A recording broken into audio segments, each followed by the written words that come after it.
Hi, I'm Paul Steinbrook, co-founder and CEO of OurChurch.com. Thanks for watching this video. We are kicking off a new series. This video is the first in a course we're calling Email Communication That Works. You know, email has been around for a long time. It's actually been around since the 70s, but it's become available to the masses since the 90s. So for over 25 years, email has been around and it's been used, and a lot has changed since then. One thing is that scammers and spammers have given email a bit of a bad reputation. But in addition to that, a lot of new technology has come along, right? So we can text, we've got social media, other forms of communication as well. And so that has led to some people saying email is dead. Well, I'm here to tell you that that is not true. Email is alive and kicking. And so in this video, as we kick off our course here, I'm going to share with you 5 reasons that email is still incredibly valuable. You ready? All right, well, let's hit on the first reason. Nobody checks websites regularly. Now, we here at OurChurch.com, we are a website company. We help organizations develop new websites. We encourage them to be maintained and kept up to date. But one of the first things that we will tell you is that nobody checks websites. They don't just go out to your website to see what is new. You have to bring new information to them. And so that's where email comes in, to get your message in front of them so they know what's going on, because they're just not going to go out and seek it out for themselves.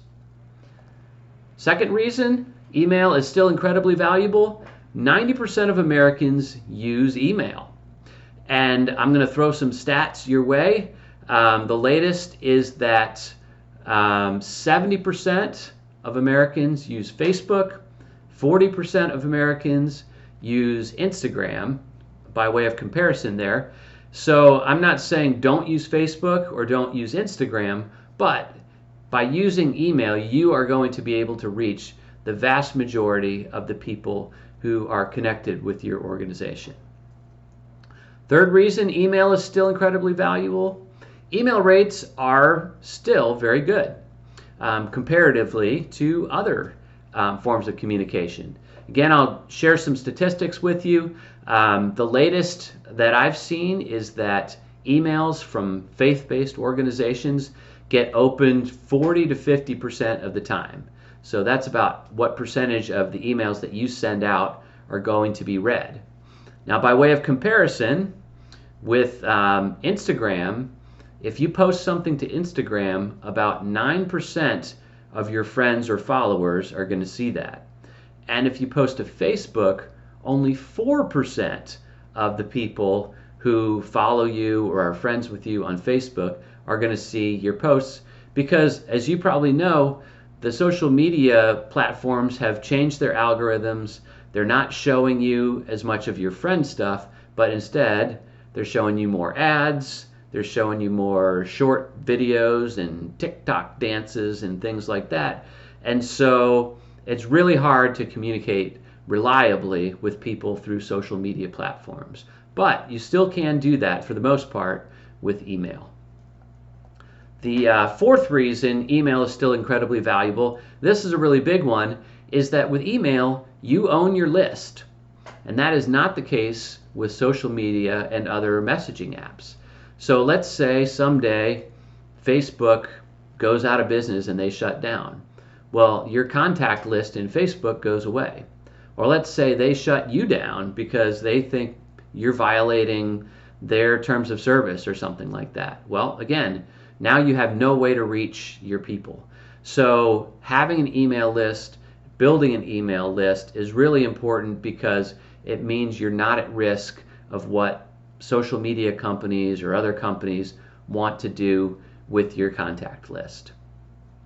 And the fifth reason why email is still incredibly valuable is that your people want your emails. It doesn't matter what kind of organization you are, people want to know what's going on with you. So, for example, let's say that you are part of a church. people of your church want to know what's going on. They want to know upcoming events and things that they can participate in. And if you don't keep them informed, they are actually going to feel like left out because they don't know what's going on. They'll feel less connected. And so same is true if you are leading a ministry. People want to know how God is at work in your ministry. They want to know how to pray for you. They want to know what your needs are. And so they want to get your emails.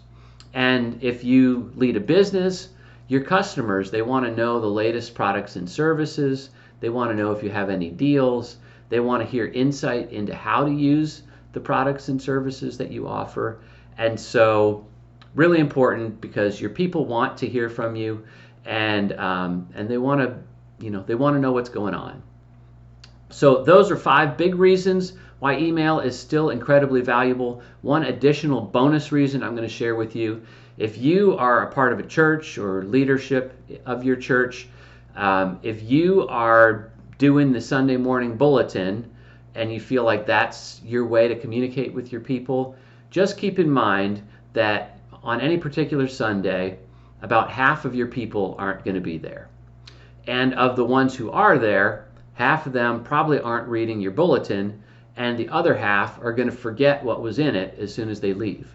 So email is really important as a means of follow-up and as a means of communicating with people who miss Sundays. And as you know, oftentimes it takes people hearing about something 7 times before it sinks in. So if you put it in a bulletin, you talk about it in your service, and you email them, you're starting to get on your way towards those 7 times. All right, so these are, again, 5 reasons why email is still incredibly valuable. I hope if you want to grow your church, your ministry, your business, you see that email is part of the solution to creating more engagement, to letting people know what's going on, get more involved. But as you probably know also, email can be done really badly, and it can frustrate people. It can cause people to want to unsubscribe. So as we continue this course in this video series, we are going to be bringing you best practices for your email, how to set up your email services, and how to avoid common mistakes that will cause problems with your communication, with your email communication. So, looking forward to seeing you in the next video. Take care and see you then.